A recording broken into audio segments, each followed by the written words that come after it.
Vsepr theory. So this is a theory, which in science means explanation, about how the valence shells electrons around an atom, the pairs of those repel each other and give a molecule a particular shape. So recall that covalent bonds occur when electrons are shared between two atoms. So we're talking about the bonds within a molecule. Valence refers to the electrons within the outermost orbit. We're going to ignore all of the electrons around the atoms except for those valence electrons. And we have to be able to draw Lewis structures so we know what the bonding is going to look like within the molecule, and then we can apply our Vsepr shape to it. Vsepr theory describes the geometry of atoms. In order to minimize energy, those atoms are going to arrange themselves in a particular way, and that's what Vsepr is all about, is figuring out that particular way, those shapes. Vsepr theory is going to indicate the polarity of the molecule, because once we know how the atoms are arranged, we can figure out what sort of difference in electronegativity they have, and therefore be able to predict the polarity of a molecule as well. Essentially, electron pairs that are around atoms, whether they're bonded or not, are going to repel each other, and this is going to give them their particular shape. Lone pairs are more repulsive than bonded pairs, so they're going to spread out they're going to require more space than bonded pairs, but even bonded pairs aren't going to want to be that close together. So we're going to use Vsepr notation, and essentially this allows us to generalize a particular shape, which could apply to multiple different molecules. We're going to use A for the central atom, and generally we'll start off by sticking to relatively small molecules with only one central atom. Atoms around it, or you can think of the atoms that it's going to be bonded to, so bonded pairs, we're going to use an X for, and then any lone pairs it has, we're going to use an E for. So you have to be able to draw the Lewis structures in order to figure out how the atoms are arranged without particularly paying attention to the shape. And then the Vsepr will allow us, or applying the Vsepr rules will allow us to come up with a specific shape for that molecule. And one thing to note is that double and triple bonds are always going to be treated as if they are a single bond. So whether they are a double or triple bond based on our Lewis structures, we don't care. We're just going to see them as being a bond, because if you think, if you had an atom bonded to another atom, whether it was a single bond or if those two atoms were bonded with a double or a triple bond, their relative position is going to be the same. So we're going to go through these 5 different aspects of several different examples. We're going to look at the valence pairs, so the total number of bonded pairs and lone pairs. We'll specify whether it's a bonded or a lone pair around those atoms and how many. We're going to use the Vsepr notation using those letters, the A, the X, and the E. We're going to go over the names of those particular shapes, and then we're going to draw a diagram and look at an example molecule for each one as well. So the first one, most easy one, linear. If you have a central atom bonded to 2 other peripheral atoms, and when we have more than one, we use subscripts, just like with the chemical nomenclature. So in this, there's a total number of pairs of any sort of 2, of which both of them are bonded pairs. So there's only 2 bonded pairs. There is no lone pairs on that central atom. This is going to create a linear shape to it. Those 2 bonded pairs are going to be as far apart as possible. So an example of this, we built it with a ball and stick model. We have a central atom, so that is our A, and we have our, let's see if we can, there we go, and kind of see that, A, and then we have our peripheral models, which we're just going to label X. So they are going to be bonded to each other. We don't care if those are double bonds, triple bonds, single bonds. It's all going to have the same shape. And we end up with this linear shape. Now, obviously, if it's a line, the angle between those 2 is going to be 180 degrees because it's a straight line.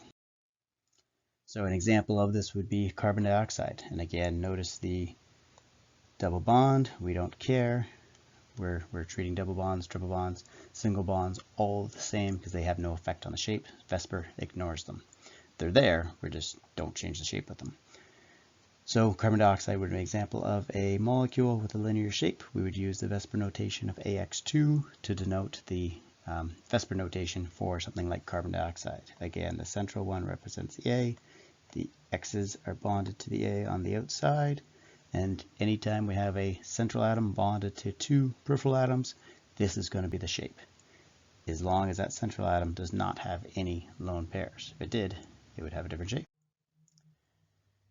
All right, looking at this particular shape. 3 pairs of electrons around the central atom, and they are all bonded pairs. Again, no lone pairs yet. So 1 central atom, 3 peripheral atoms. The name for this is trigonal planar. So easy to remember, trigonal, there's 3 peripheral atoms around it.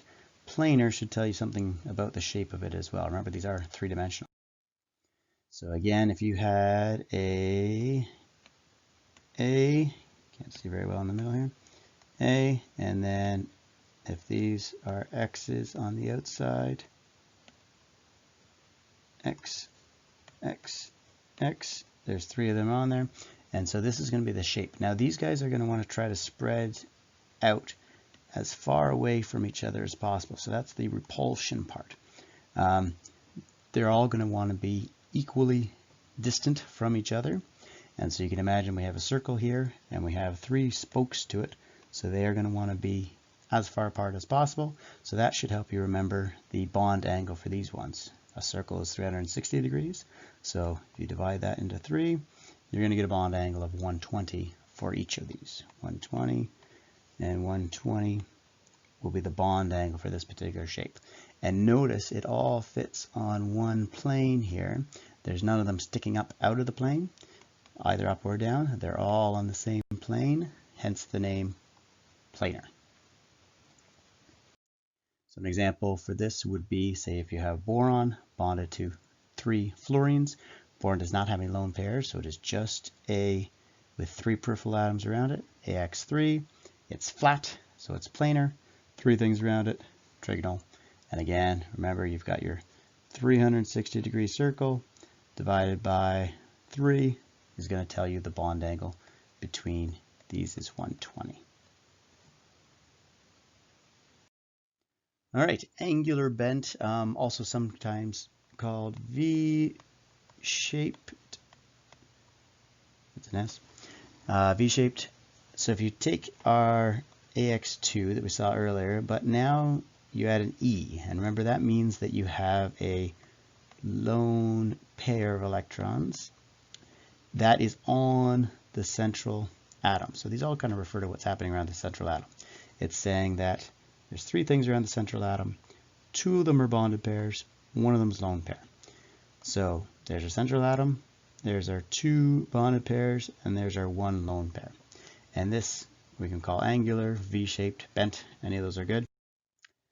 So here is a picture denoting the lone pair here. So think of that as a pair of electrons. If you're drawing your Lewis structure and you get a pair of electrons, and you have your 2 peripheral atoms, they're going to be bonded to your central atom, A. Now, this lone pair is going to push on those bonded pairs, so it's no longer going to be a 180 degrees. They're going to be getting closer together, and so this is going to be less than 180, and it tends to be somewhere around 120. These aren't exact angles because it does depend on which atoms are around it, but it tends to be somewhere around 120 for an angular shape. So an example of this would be SO2. We've got a lone pair on there. That is the E. We've got these 2 peripheral atoms, which are the X's, and then our central atom, which is the A. And remember, our double bond might as well be a single bond because they look the same in terms of Vsepr. It is there. We draw it in our Lewis structure, just Vsepr ignores it, and we end up with about a 120-degree angle. Tetrahedral, really important one. Here is a central atom with no lone pairs, and instead it has 4 bonded pairs.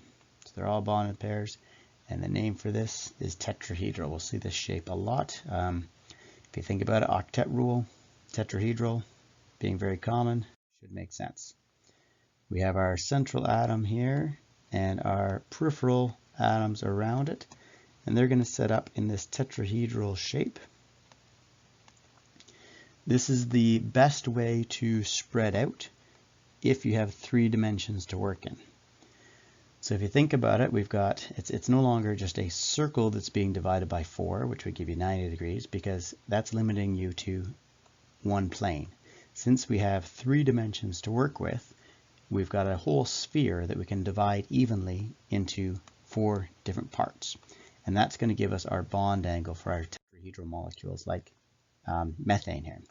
So it turns out when you take a sphere and you divide it evenly in 3 dimensions, you're able to get these sort of cuts, you could think of it as, or these bonds spread out, and the angle between them ends up being 109.5 degrees between each of these bonds. So all of them are going to be 109.5. And since when we're drawing it on a 2-dimensional shape, it's sort of hard to show that one is sticking into the page and what's sticking out. So we kind of use these type of bonds here, and we say, okay, if I want to show that there's carbon, I can put, let's do that in black, carbon, I can put 2 of these on a 2-dimensional sheet and get the bond angle of 109.5 degrees. But if I go to put another one on, I can't get that 109.5 degrees on 2 dimensions. So I would have to actually make it stick out of the paper. So this hydrogen here would be sticking out of my sheet, and I need to do another one in the back there that is sticking into my sheet. And so that's the idea behind trying to draw it like this. We're using one dashed triangle to represent the bond that's pointing into the sheet, and one solid triangle to show the bond that's sticking out of the sheet, just as a kind of non-artistic way of trying to draw it looking 3-dimensional. All right, trigonal planar. So this one here, we have 4 bonded pairs, but 4 Vsepr pairs, 4 valence pairs. 3 are bonded and 1 is lone. So we end up with AX3 with 1E. And this one forms a trigonal pyramidal. Just remember, we do only have 3 bonds to work with. It's not going to be planar anymore, so it's not trigonal planar because of the lone pair. The lone pair is going to force those other bonds to get closer together than they would have been in our trigonal planar. So imagine we have our peripheral atoms here, our central atom, and our lone pair up top. So that lone pair is going to push down on these guys and make them bend downward. They won't be able to sit flat because they want to, this bonded pair wants to get away from this lone pair up top. So this will end up pushing them a little bit close together, and they end up with a 107-degree angle between their bonds because, again, that lone pair pushes down at them. So it's not 120 like it was with trigonal planar.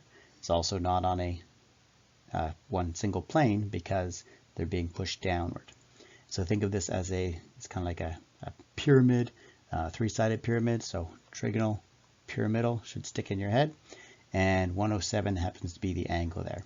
Again, if we're trying to show this 3-dimensionally, we can put one of them on our page, that's fine, but then since it's a pyramid, one of them is going to stick out from the page towards us, and one of the hydrogens, or whatever it happens to be, that other atom, is going to stick into the page away from us. And I like to put the lone pair on there as well, just so I remember that it's there. But there's an attempt at drawing a 3-dimensional looking structure without having to get out our sketchbook and make it look too artistic. All right, angular bent again. So this is another type of angular bent one, but it has with it 2 bonded pairs, and this time 2 lone pairs. And this is another popular one just because of a particular molecule that we all know and love has this particular shape to it. So it wouldn't be linear. So you can imagine, remember the linear one was like this and it had a 180-degree angle. But if you put a lone pair, it's going to push those guys together. And if you put 2 lone pairs, it's going to really push those guys together. So these guys end up being bent towards each other, and more so when we had, let me move this guy over a little bit. When we have 2 lone pairs, the angle between them actually ends up being quite a bit smaller. It's not 180, it's not 120. it actually ends up being 104.5. So this one here is our common example for having that angle, which is even less than before. So let's go through our examples here. So when we looked at our linear one, AX2, we knew the angle was going to be 180 because it's a straight line, degrees. If we had A with a lone pair, X2, it brought that angle down to a smaller this in green, 120 degrees. And this one here, we have two lone pairs. They're going to take up even more room. So the peripheral atoms get bent even closer together, and we end up with an angle of 104.5 degrees. So think of that lone pair. If it's not there, the atoms are able to spread out and have a nice linear shape to it with a 180 angle. If there is a lone pair, they get bent closer together. And if there's two lone pairs, they get bent even closer together. So it goes from 180 to 120 to 104.5. And then there are a couple other more unusual ones you won't see too often, but it's a good idea to see several of them. We'll go over two of them just because they're kind of interesting. We'll talk about them more when we do some bonding. So trigonal bipyramidal. So this one here has two pyramid shapes to it, and they happen to be three-sided pyramids. So imagine two three-sided pyramids. That's kind of how you can imagine this one. They're all bonded pairs. We have a central atom with 5 bonded pairs around it. So there's an example of what the model might look like. And phosphorus pentachloride would have this particular shape to it. And so you can imagine that we could probably get 3 of them to be on a plane. So there's different ways to look at it, but you can imagine you had phosphorus and you could fit 3 of these guys on a plane like so. So these are chlorines. If it was just those 3, they would all fit on one sheet of paper. But there's another 2, so you have to imagine they're kind of sticking up and down right through the paper. So it's almost as if we have a trigonal planar shape with these other guys sticking right through the center here. And so if you think about the angles, we would have between the trigonal planar, just like with trigonal planar, we know that's 120 degrees. But then right here is a 90-degree right angle. So we can sort of think of these as 2 shapes. And there's another 90-degree right angle, and then there's another one right there coming straight at us. So think of this as being trigonal planar. If you imagine the phosphorus in the middle, a chlorine up top, and a chlorine on the bottom, and then 3 chlorines on this plane right here in a trigonal planar shape. So we end up with a 90-degree right here, and the plane right here has 3 chlorines on it, each with a 120-degree angle to it. And then there is octahedral. There's 6 bonded pairs around it, which begs the question as to why is it called octahedral, because you know what that prefix stands for. And so this one here has one plane running up like this. You can imagine we have our 2 peripheral atoms, one up top, one at the bottom, and then all on the same plane we have our other 4 peripheral atoms. And since there's 4 on a peripheral plane, these guys here have a 90-degree angle to them. And then these other ones up top have a 90-degree angle relative to the plane of the 4. So think of sulfur hexafluoride, 6 fluorines around it. And you can sort of think of these guys as all being on one plane. So that's on the XY plane. And you can think of these guys being on the other plane. So if you think of a 3-dimensional Cartesian grid, you've done 2-dimensional before. So we have our X and our Y. And then if you did a Z plane on there as well, stick an atom on each end of one of those planes, you have an octahedral structure. The reason why it's 90-degree angles, as we see with a Cartesian grid. Octahedral because it doesn't have 8 bonds on it, but it does, if you were to imagine it as a three-dimensional shape, it would create 8 surfaces. And so that's where that name octahedral is coming from.